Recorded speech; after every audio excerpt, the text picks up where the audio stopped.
Testing. 1, 2, 3, 4. Let's get into some flavor. Let's get into some sauce. Plenty of flavor to splash tonight. We got plenty to talk about. Let's just get in it to win it.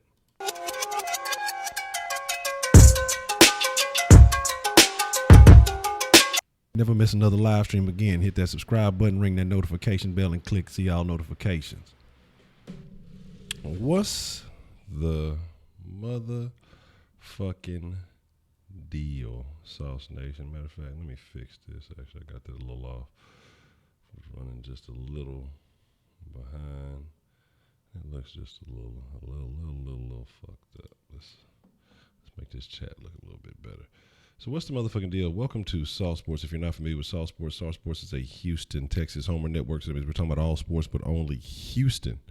I'm your host, Ed Honcho, and your Houston homeboy, your Houston homer, a.k.a. Senior Saucy, however you like to get down with that. But tonight we're going to talk about a couple of things. One of those things being the fact that I got some old ticker shit going on down there, so ignore that. We'll fix that. And the other thing being that there was a very interesting interview that happened today from between a couple of former Houston Texans greats. And so we're going to talk about that because I think there's some very interesting things that we need to get into when we're talking about this. And, you know, some things people may be overlooking and some people have talked about and some things we haven't quite gotten into. But, of course, y'all know how we start everything off, man. I got to show y'all a little bit of love. So make sure we get this roll call started. Shout out where you're from. If you're from Houston, shout out your side with pride. If you're not from the city, then make sure you shout out your city, state, town, province, territory, you know what I'm saying, country, you know, area, whatever, however you get down, you like to say your latitude, your longitude, your block, country, cul-de-sac, avenue, whatever it may be. It doesn't matter. Just show yourself a little bit of representation and we'll show you a little bit of love. Again, let's see who we got in here. Shout out to Mrs. Voodoo Child. Matter of fact, let me make sure the bank is open. I'm glad I have to make sure I owe y'all some sauce for that. But Mrs. Voodoo Child, Guapo, Wink, what's the motherfucking deal? Omar, Lotto 1K, what's the motherfucking deal? Wise, Cooter Man, do we see King 88, Balin, Ross Thompson, what's the motherfucking deal? Brandon 335, we got to fix your, matter of fact, let's fix that right now. Okay. Testes. Let's see. Already, so we got Cleveland, Texas, Baytown in the motherfucking mix. Already, Byron Hollis, what's the motherfucking deal? G-Town in the house. Shout out to Galveston. Dome coming was fire, went down. We'll have to talk about that. Let's see, Humble, Texas already. Say Arkansas by way of Angleton already. Milwaukee, we coming out the east, okay. You know what I'm saying? They say fear the deer. We're going to see what's shaking. B-Shell, what's the motherfucking deal? It'll probably be closer to this weekend. Matter of fact, I got to get some more information on that, so I'll holler at you on that one, Wink. Dominic Hampton, what's the motherfucking deal? Southern Illinois in the house. Okay, so as y'all showing that, and like I said, I'll make sure I catch the next couple of y'all. Let's talk about some shit. I primarily want to talk about the Texan stuff because there will be a second sauce. Of course, the Rockets play later this evening against the LA Lakers. And so we'll be talking about that, even though the game may seem meaningless. We'll be talking about a few points to ponder why that game is actually pretty important. And we're going to be looking at some of the outcomes in the playoffs that could affect the way or affect the road that the Rockets have to securing this championship. So it doesn't matter who they put in front of us because we're going to destroy each and everybody. But with that being said, man, let's talk about the interview. Now, if you hadn't had a chance to see it, man, when you get done with this, you need to make sure you go and watch that. Because one thing, the reason why you need to watch that is because when Andre Johnson speaks, people listen. So you got to pay attention to the fact that this is a guy who suited up every game, gave us his all. You never heard a complaint. You never heard a knock. You never heard anything negative. But it turns out, say according to him, there's a couple of times he had to voice his opinion on some things. All right, excuse me as I'm trying to get the sauce line in order too, so I didn't have that going. Make sure you can text in on the sauce line. We'll have the call in open here in a little while as we get further on into the sauce. But excuse me, there we go. Make that shake. But again, so he talked about a variety of topics. He talked about, his experience as a Texan. He talked about how it was coming out of Miami. He talked about, some of his biggest influences on life. He talked about a lot of things, just being Andre Johnson. He talked about, a lot of y'all don't know about the U back in that time when he was in attendance. Trust me, you need to go and find out. That was as close to a professional team in college as you was getting. Everybody can talk about Alabama and all that other shenanigans all they want to. You talking about motherfuckers who all went pro and left legacies in the professional game. So, that fucking U of Miami back then was legit. But so he talked about so much, man. It was very, very good to finally get a chance to see some in-depth Andre Johnson, or actually hear him speak for a significant amount of time, because you always kind of you knew Andre was a good guy, from the charities he did, even when he left, even when he, went to other teams and whatever else it was he was doing, he still kept the charities going in Houston. That never went back. You just have to appreciate him for what he did for Houston. But then when you actually get to see a chance to understand how he felt about some things, so of course he would never really come out with this, and I'm glad, thankfully, Arian Foster has a podcast that can connect some of us to the thoughts, the real feelings behind some of these players, because it turns out like a lot of these guys feel the same way that we do. We can get into a bunch of stuff, and like if you have saw the podcast, let me know what you think about it, and if you haven't, follow along, because there will be some interesting takes to take away from this. Said a lot of interesting things, and I want to think that, to me, the most interesting of all, there were a lot of takeaways from this, was when he did say that he wanted to be traded after the 2012 season.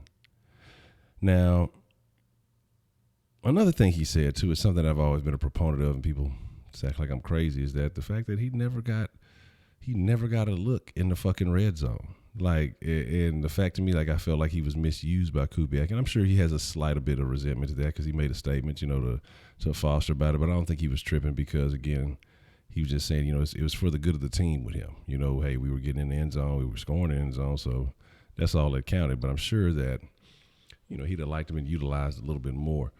But the thing about, he requested a trade because he mentioned something about seeing something in the team. Now, when he talked about seeing something, there were two things that I questioned.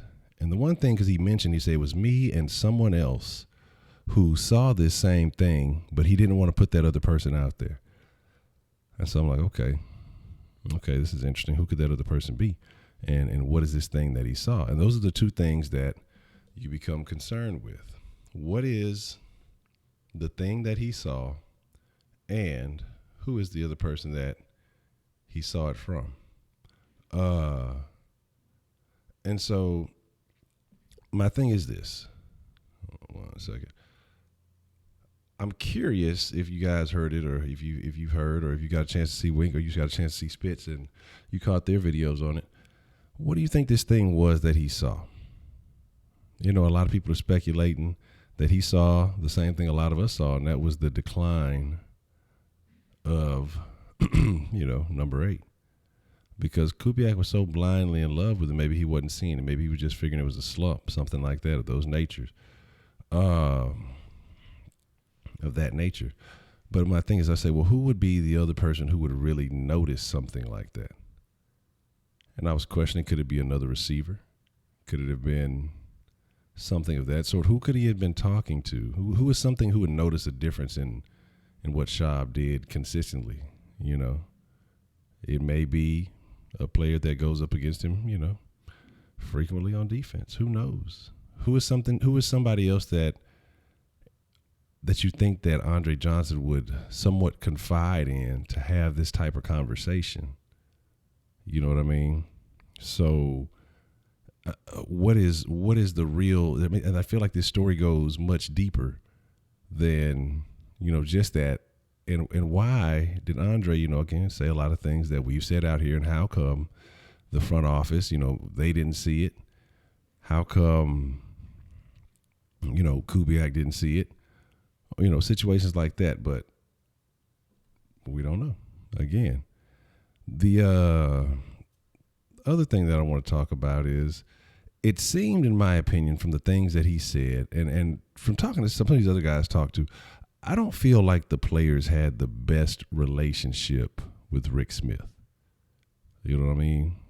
So it just seems the way that they kind of address him. Like, I don't think he had an issue with Kubiak per se. I don't think he had an issue with Kubes at all. It seemed like his issue was with kind of Rick Smith not going out and getting talent. He mentioned, about not drafting receivers, and even asking one for a while. And he talked about not, doing anything in free agency, which is something that we've griped about with Rick Smith for a while. So we know that the players are not idiots. They see the same thing that we see. And matter of fact, they see it before we see it because they know what is actually going on, with the team fully, because they see they're there for the practices. They see where guys lack. They see where guys excel, and they know what we need and what we don't have.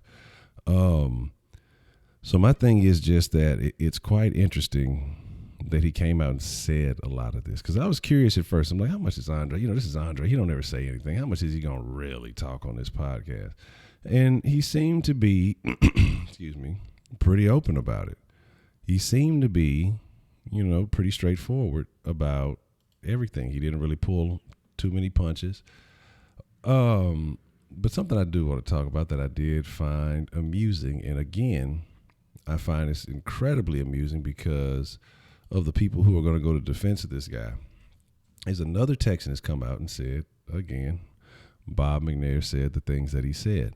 And now people are going to jump off and say, why are we talking about race? We're not talking, I don't give a fuck about racism. It has nothing to do with racism. It has to do, all in my eyes, is the fact that this man came out and tried to undermine the credibility of one Dwayne Brown.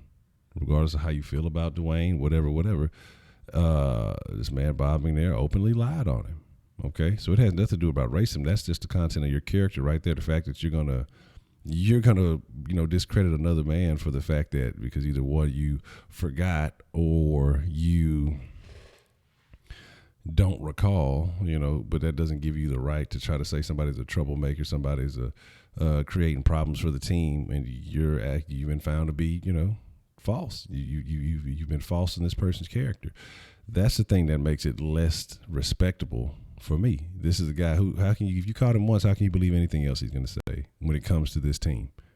If he's been openly caught lying, he's untrustworthy. You know what I mean? So that's, if y'all want to defend him, that's fine and dandy. You can look for whatever pathetic reasons there are. But, outside of the quite racial undertones of the comments that he says, outside of the fact that he thinks that normal people are ignorant, because, when he said in his statements that, well, most normal people, the general public doesn't understand the statement that he made. Oh, the general public understands the comment that you made, the inmates running the asylum. Everybody understands that. But you have to look at the situation again in which you try to say that you're saying one thing, but we honestly know that you mean something else, because that doesn't make any sense. And the fact that if you believe those things, it kind of makes it's like he's questioning your intelligence. And that's why I say it's blasphemous, some of the things that he said. But getting back to Andre Johnson.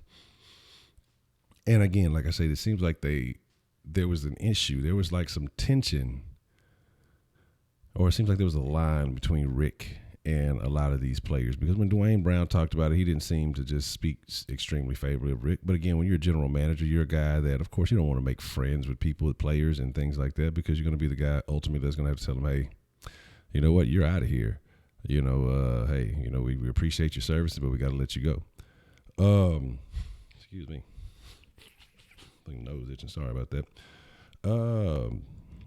Another thing that he mentioned too, when he came out, let me shoot y'all a little. Let's get a little raffle action going here while we're getting on this. Another thing that Andre mentioned was about the Ring of Honor and Bob McNair's comments, and not being surprised at them. We're gonna start the sauce off with we're gonna jump it off. Here we go, but y'all gonna have to guess for this one. Let's see. I'm not gonna do the raffle just yet. Y'all gonna have to listen attentively, because it'll be a key word I'll use, and that'll be what y'all will have to figure out. To figure out the raffle, it'll be 100,000. And he got to mentioning that they had a barbecue in the parking lot, which I think is the throwest thing they could have done. Because, in a sense, it's not like a fuck you, but it's like a shit. You have to acknowledge some things. Everything ain't gonna always go your motherfucking way. Like, again, this is the fifth or sixth Texan that's come out and said, this did happen. And again, so my thing is that if Bob McNair would deliberately go out of his way to address players when he normally wouldn't, to push forth his thoughts on the situation, hey, well, then we're going to do something we normally wouldn't to let you know our thoughts on the situation. Well, here's our message back to you. So here's to let you know that that's what's going on. And so I have no problem with the parking lot barbecue, especially since, the Texans are known for tailgating. They just want to see, all they wanted to do was just see what that tailgating action was like. They was trying to find out too. They heard that it was the best in the league. So shit, they was trying to figure out what we're shaking too. You know what I mean? That's all that goes down. Don't be mad at the barbecue. Y'all mad at the barbecue because y'all ain't get no barbecue. They ain't save y'all a plate. Is that what y'all mad about? Is that what y'all fired up about? But again, it is what it is. But something I want to look at, and I want to look at this with y'all because he said it, and I didn't even go and look at it, and I want to discuss some things. So I'm going to pull this up. But first, where was the Texans rebellion barbecue, if you will, held? It's 2 words, but you put no spaces in it. Make sure you put the exclamation in front. That'll be the answer for the raffle. 100,000 sauce on the line. Make sure you get some of that. So what he said, though, and this is what I say that makes me think about him questioning Rick Smith as a GM and some things like that, is because he made a mention that there were a lot of guys on the roster who didn't do anything. He said you had starters playing on special teams. How does that work? Doesn't make any sense, right? So let me see. Get this right here. That doesn't make any sense. So I want to take a rundown with y'all because, again, the sauce is not the fresh flavor without you guys are the fresh ingredients. I just got to make sure y'all know that. And I want to know y'all's opinion live. Who are the guys that he could be talking about that shouldn't have been there? Guys that weren't making plays, and again, they felt like we did. 2011, 2012, hey, that was a Super Bowl team. Guys that don't go down. They mentioned Matt Schaub. They mentioned Matt Schaub when they mentioned Williams, going down. They felt like, hey, they could have been a Super Bowl contending team, and honestly should have been. So it's very unfortunate that the times that we feel like the Texans should be the greatest, that the injury bug has definitely bit us the worst. But I want to, let's see how we can legitimately pull this up so everybody can see it. This is what we'll do.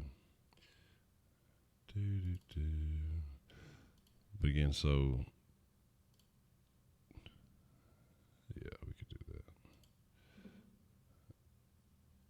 Like I say, we're going to take a look at this list.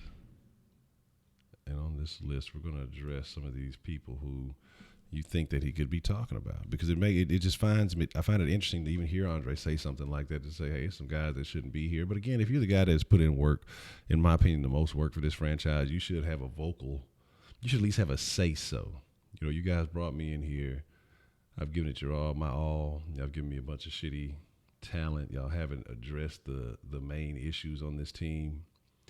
And do you think incidents like that are part of the reason that the Texans are so, I don't want to say against, but that there's a tension between the front office and management? You know what I mean?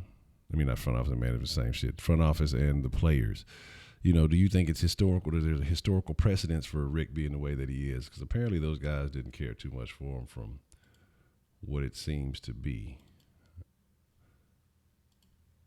So that's what we're going to do. We're going to throw this right here. We're going to make it large so everybody can see.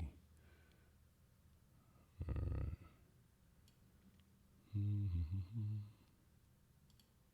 All right, yeah, we're going to pull this up so y'all can see it clearly. And actually, we'll do this like so. All right. So we're just going to take a quick look at this 2012 roster. What guys could he be talking about that just needed to go? You had some talent. Some of the more talent guys. You had Barwin. We know Brayman. Brayman wasn't all that, but he was a solid special teams guy. You had Brown. You had James Casey was not properly used. I don't care. James Casey could have been a fucking star. James Casey had all the fucking talent in the world. I'm just looking at some of these guys, and some of these names I fucking forgot about. Lestar Jean. That guy was always supposed to make it. John Weeks been holding it down for forever. Shout out to John Weeks. But again, you're looking at a lot of these guys. You're looking at some of this talent. I mean, you're talking about Mr. Alexander, Alan Ball, Connor Barr, and Brian Brayman, Brandon Brooks. We know where he went. We know what happened with that. You know, Dwayne Brown, Caldwell, Carmichael. I remember that guy.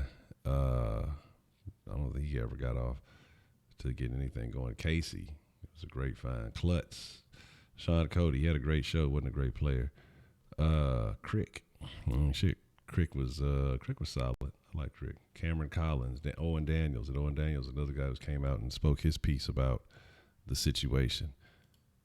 I mean, James Casey was super nice. James Casey was one of the best. Casey could have been anything. If Kubiak was creative, he could have done some real damage with James Casey. This is the 2012 roster. This is the year that this is the talent that was on the roster the year that Andre Johnson said he wanted to be traded after they lost to the Pats. So, I mean, just look at some of this stuff. You're talking about Quentin Demps, Tim Dobbins, Justin Forsett, Foster, Andrew Gardner, Garrett Graham, Shane Graham, Brandon Harris, Ryan Harris, Kareem Jackson, been there for Brady James. Oh, man, y'all remember the whole Brady James thing. People were all excited about that. Old linebacker. Tim Jamison, Lestar Jean, the legendary Lestar Jean that never came to fruition. Andre, Ben Jones, you know, Donnie Jones, Jonathan Joseph. And they said the same thing we did. The great best move that, you know, up until this point that Rick Smith had ever made was that fucking J-Joe move. And we never made any fucking moves in free agency. I mean, never. Even Arian said that was something that bothered him. Like, why didn't they ever spend the fucking money? And that's also something, I mean, was it really that people did not want to come here? I don't know. Who knows what it could have been? But it's also something that has bothered us for quite some time. Again, Shiloh K.O., Daniel Manning. We all know Daniel Manning was great. That was a great pickup. Keyshawn Martin. I don't know what happened with that. Bryce McCain, Terrell McClain, Whitney Merciless. Of course, going to be a future Texans Ring of Honor. Earl Mitchell, native hometown guy. Chris Myers. Jesse Nading, Derek Newton. We don't know what Newton's situation will be. Eddie Pleasant, DeVere Posey, you know, out the league, back in the league. You know, Glover Quinn, Brooks Reed, Stanford Route. He went to Houston. I actually went to Houston when he went to Houston. Barrett Rude, Matt Schaub, Daryl Sharpton. That was the Al Sharpton's people. You know, Antonio Smith, Wade Smith, Ben Tate, Kevin Walter, J.J. Watts, John Weeks, and T.J. Yates. I mean, you hear some names on here and you're like, damn, okay, there's some talent on this roster. Then you hear some names, you're like, who?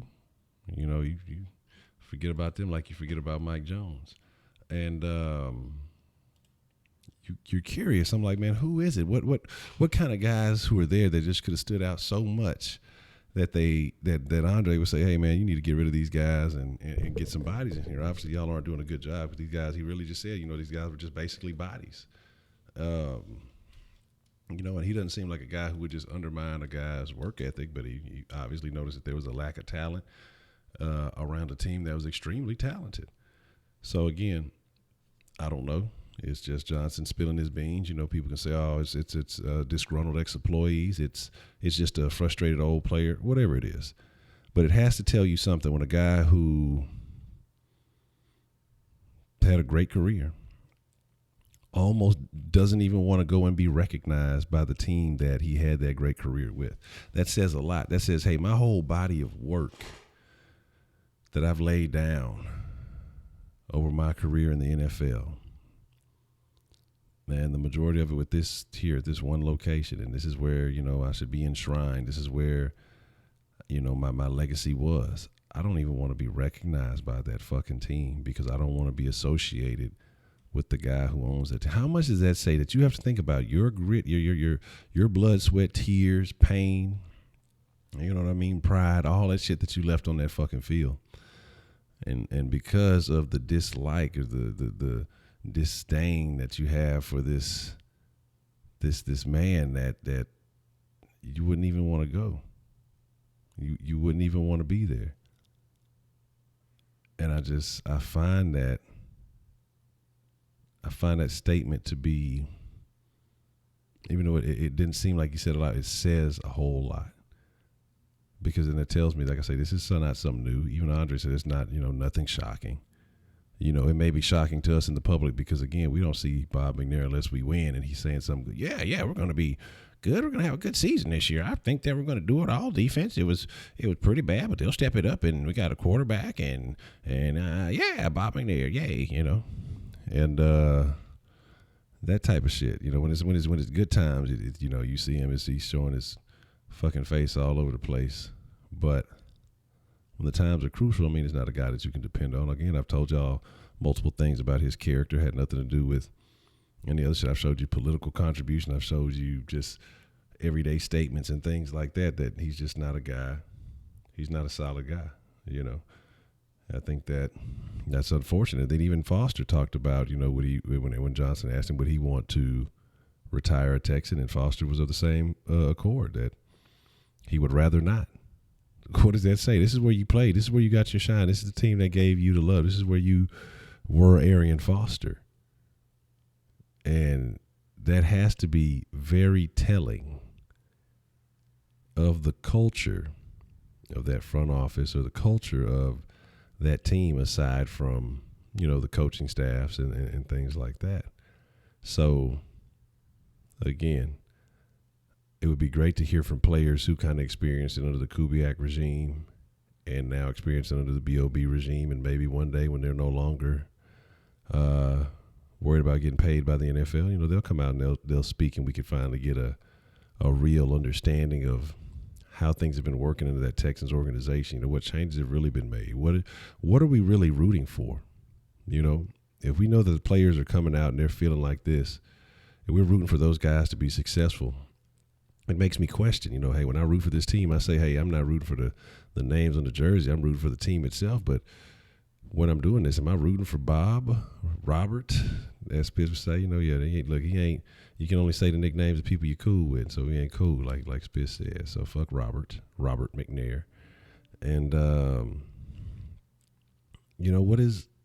what am I rooting for? That makes me question this, because his cause ain't my cause. The team, the players on the team are the ones that are making it happen. But I love the team, for, hey, representing for the city. It's a tough predicament to be in, man.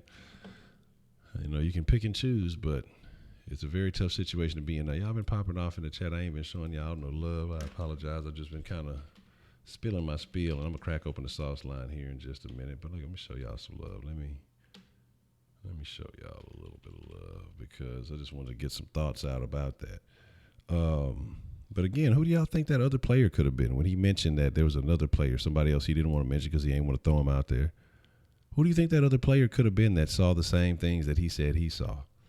Do y'all think that, could it have been Walter? Could it have been somebody like that? I'm just curious as to, because who else? Who else is you spending that much time with Schaub? Another receiver? Walter, you're number two. Walter's a guy who's been there for a few years, who knows what Schaub could do. And then maybe he's seeing that he's lost some of it. Maybe he's seeing that he don't quite got it the same anymore. Do you think it was even Schaub was the thing that he was talking about he saw the decline in? Maybe it was coaching. Maybe he saw that teams were picking up on what Kubiak was doing and starting to figure it out, and Kubiak wasn't going to make any changes. And so he's like, hey, if this is going to be the problem, I need to be elsewhere. Maybe that was it. What do you guys feel like the real situation was? What was it that made him see something off the wall? I don't think that all, I'm not going to go out and say every owner is racist. Do I think that there may be an overwhelming majority? In my honest opinion, yeah. But I don't think that every owner is racist. But I do think that there is a majority. But it is what it is. Cuban should buy the Texans. Nah, see, he gonna have to, if he want to buy the Texans, he got to sell. He got to sell the Mavericks. He can't have a team in Dallas and a team. You know what I'm saying, in H-Town. We ain't gonna stand for that. But you think it was Myers because they went to the U together, that they were close? That would be a good one. That would be a very good one. You said so. It'd be very interesting. You think Joseph? Yeah, I think Jonathan Joseph is the one he was speaking with. Okay. So I don't know. He wouldn't win with Yates, but against the Ravens.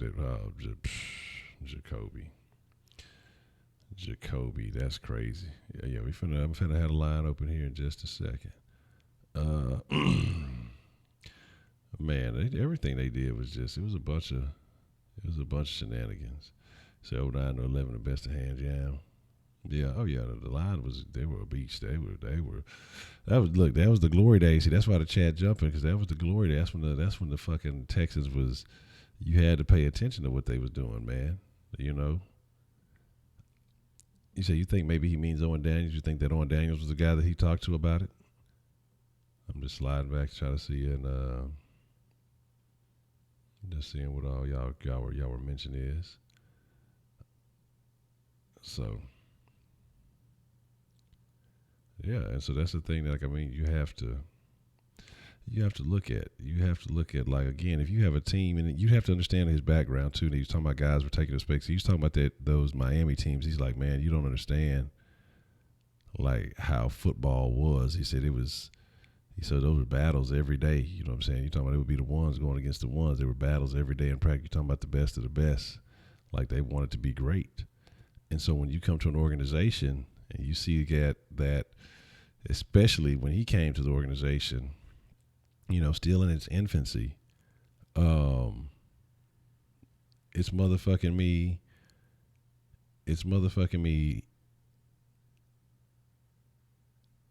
bad, because it was that the what is the supplemental, not the supplemental draft, what is it called? I'm thinking of something else, but basically you're picking up a bunch of scrubs from other teams, man. These aren't top tier guys like you're used to competing with. And then you got guys who are, and I'm not saying in the 11 and 12 it was those years, those guys, but you're used to seeing competitive rosters. You're used to seeing guys competing, and when you see a bunch of loafs and guys who were probably in the league for just a couple of years, barely made it, just there really filling out roster spots, I can understand that gets frustrating when you come out and you give your best every practice, every game, and you know you lay it all on the line. And so again, like I said, I'm very concerned about, you know, who it was. I mean, it doesn't matter now because those years were over. But what was going on, and is that a product? I mean, and at this point, actually, it doesn't even matter if it was a product of the front office or if it was a product of the Kubiak years, because in these situations, neither one of those guys are, well, a part of the team currently. And when Rick Smith comes back, he will be a part of the team in a different capacity. So it's going to be very interesting to see what happens. Andre won't be at that first ballot because of the touchdowns, because of, again, how he was used in the red zone. If people really paid attention to saw what Andre did with the talent that he had to play with, Andre should definitely, in my opinion, be a first ballot guy. You know, if we got all these stats to make adjusted completion percentages and all these other advanced analytics, let's go ahead and make a stat for adjusted quarterback quality percentage attempt, some other shit. You know what I'm saying? Because shit, if you're talking about quarterback quality percentages and then you start really rating these fucking receivers, watch how that shit change up. Yeah, we'd like to think first ballot, but it ain't gonna be first. If T.O. took a minute to get up in that hoe, you know, and I'm not with the way he was in the overall. It's gonna take a little bit for Andre, because a lot of people don't fucking pay attention, never paid attention to Andre's career, you know, especially, you know, with the Texans being an expansion team and everything like that. So a lot of people aren't gonna give Andre the love that he deserves, especially writers and shit like that, even though he was the GOAT. Give me 1 second. All right. Sorry about that. But let's get this thing tooted and booted. Let's open up the sauce line here. Got a little while, and then again, like I said, about 8:45, maybe 9 o'clock. We might only do a. It might only be a 30-minute pregame.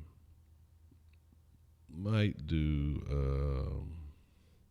just a 30-minute pregame today, depending on how much time I got. It might be 45, but let's shoot for 8:45. That we'll be doing the Rockets pregame show.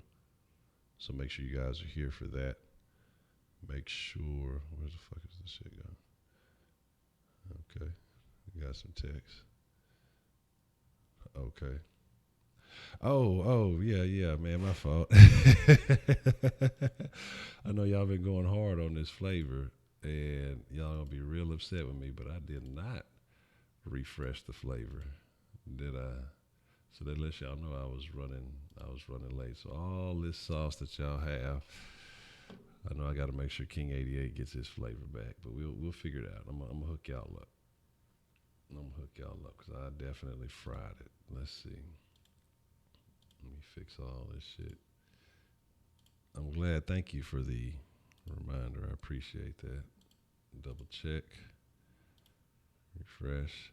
At the end, damn, Jay Dizzle ended up with 9 million. That's crazy. And then second was Trizzy, but Jay, you a mod, so we'll have to carry you over. And then we'll let Trizzy run a week. So Trizzy will be the mod for next week. And I think Brandon is the mod for this week. So, but yeah, 9 million, that's still shit. You still got to give the credit for that shit simply because you got to take the risk to flip that shit. All right, so with that being said, we're resetting all that 9 million, flushing it down the drain, goddamn. So there we go. So what I'm going to do first and foremost is make sure I give y'all the, let me style y'all up. Hold on. We got a call coming in on the sauce line. Let me get the, yeah, I think it's already acting up. Let me get the wigglation going. What's the motherfucking deal? We got Wink on the sauce line. What's going down? People seeing the comments and shit like that. Profound for entirely too many reasons, from the free agency to the front office, to Bob's comments, to how they held it down even after hearing Bob's comments and saying a big fuck you, and it just lets you know we have goons on this team that we never even knew about, and it also opens the shit up. Like, it opens our eyes up, and I definitely want to talk about this tomorrow night on Wink Wednesday, how, like, Cal is in a very shitty position because what I missed until Wise had said something about it later on when we were doing comments, like, I had missed that when they were talking about the Cal, when they were talking about the whole parking lot situation when they were doing the barbecue, Cal and Bob were both perturbed about the shit. Yeah. Like, both of them felt some kind of way about it. So how far is he from Daddy really? Yeah. That's something we really got to ask ourselves. Do we really want, because sometimes the son is worse than the daddy. Yeah. And I'm glad he finally came around. I'm glad that he came through for Aaron Foster and he did this interview, because it was by far one of the best interviews, if not the best interview I heard from a Houston Texans player all year. That DeAndre Hopkins podcast was special. The Dwayne Brown podcast was very special. But this one right here just takes the cake, and it only validates everything that was said, and it clears Dwayne Brown's name. And shout out to Dwayne Brown, because I had DM'd him the other day on Instagram, and he actually saw my shit, DM me back, and I reposted it on my page. And it's just real recognized real, man. And I'm glad that his name was cleared, and Andre Johnson was the man to clear it. Because we all know Dre don't speak much, but when he say, it's just like you said, he speak volumes. I'm glad he did this show. It was well needed for the Texans fans. We got some clarity. And anybody still out here vouching for fucking Bob McNair, you should be ashamed of yourself if you watch that interview. You're a peon, and I just don't. I don't even know how you can ride for that man like that. But that's my call. Y'all go ahead. Y'all get back into the sauce, and I want to hear somebody else's thoughts when they call back in. Already, man. I appreciate you calling in, Wink. Absolutely, man. And that's my thing, and I absolutely agree because you're talking about Andre Johnson, the hands down the best Texan of all time. I mean, it's not even close at this point when you're talking about over the length of a career and what was done with consistency. People, the same people who will sit here and say that Andre Johnson was basically, again, a consummate professional. He came here, he never complained. You'll say the same people who loved what Andre Johnson did his entire career, never had a negative word to say about him. But now, because of the fact that he's actually saying something, the one time that he does say something, the one time that he does speak on a situation, and I got you there on the sauce line.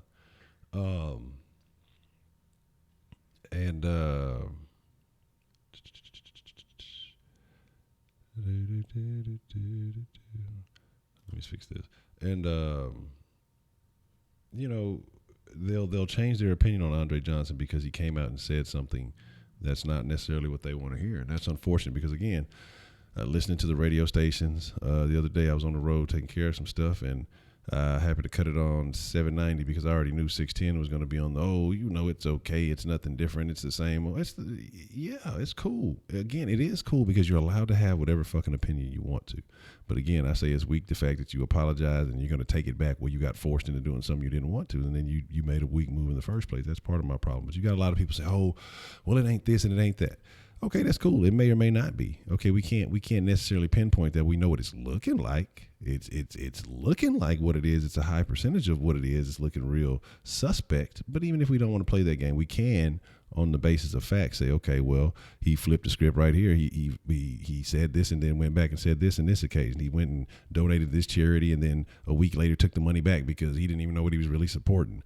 He showed times that he said this and this and this about the support of the team, and then you went back and you did something else. You questioned, you undermined character of the players, and it had been proven that you are fabricating stories against these men. These guys are telling the truth, and then you're going out and you're falsifying, stuff on them when what you did was real. And so, exactly, my thing is that you can try not to say, you can sit there and avoid, okay, and say we don't have to say anything about racism. We don't have to say a thing about it, but we can sit there and say he's weak. We can prove that. We can say that he's a liar.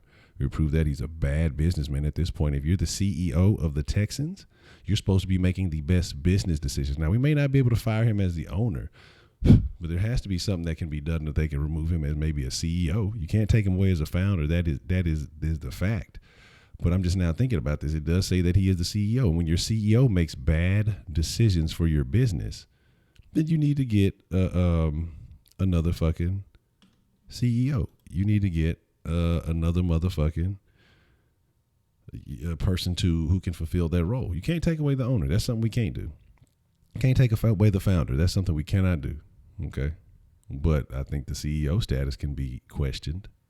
Is he the best CEO for the team? Because obviously he's not making the adequate business decisions. He may be making personal decisions, but for the benefit of the team, he is not making the best business decisions. So, I mean, we got to start somewhere. Maybe that's something that needs to be considered. I don't know what kind of proposal would have to be put out there to alter that type of situation. But Quiet Place, 10 out of 10. We'll talk about it. We'll talk about it a little bit later on in some late den. But again, so here's my deal. Here's my spiel. All right. We went the normal allotted time. We're going to call it a wrap here, but what we will be back again, like I said, it'll be either about 30 minutes, about 8:45 or 9 o'clock, depending on, I have to see. And we'll be doing a, pregame for the Rockets. They'll be taking on the Lakers tonight, so make sure you're a part of that. Shout out to everybody who came through. Shout out to Sauce Nation. Shout out to Wink for hitting in the sauce line. But I'm going to cut it short here. Like I say, take a little few minutes break, get everything set up, and be ready to roll for the Rockets. And then even after the Rockets pregame, we could talk a little bit more about the Andre Johnson situation. But what I recommend that you guys do is between now and the next sauce that you go and you check out the Arian Foster Now What podcast and make sure that you see what it is. Okay? When y'all hit that comment section, go in there and then say Sauce Nation brought me here. Maybe if we get enough comments, motherfuckers will start paying attention. They'll start wondering what's going on with Sauce Nation, what that is. Maybe we can steal a little bit of shine off that podcast. So if you go check that out, just go leave a comment under it that says Sauce Nation brought me here. We gonna hijack we gonna hijack that podcast. But with that being said, man, when we talk about these Rockets, we got to talk about a bunch of these playoff scenarios. It's a lot of stuff going on. It's going to be very interesting to see the outcome of this Western Conference because, I mean, it's one of 4 teams that we can line up against. And the crazy thing about it is Denver's not even out of the conversation. But the funny thing is that there's no way they can be an 8th seed. So if they make it in the playoffs, it's, I think, between 6 and 7, maybe between 5th and 7th that they'll be into. But, hell yeah, that'll be legit. You start shouting our South Nation on the call-in line. We're going to just start hijacking other folks' media, just start letting people know, you know what I'm saying? But it is what it is. We're going to make that shit shake. But steal his views like he stole Andre's TDs. Hell yeah. You motherfucking right. But with that being said, again, man, like Sauce Nation, I fuck with y'all. I appreciate each and every one of y'all taking the time to fuck with the flavor again. For the Rockets lovers, make sure y'all are back in a little while, and we'll be talking about the Rockets and their upcoming playoff situation. We'll be talking about the Lakers game tonight and everything else. But with that being said, chunking up the deuce. Y'all be cool like y'all be cool. Most of all, y'all stay saucy. Sauce Nation. I'm out.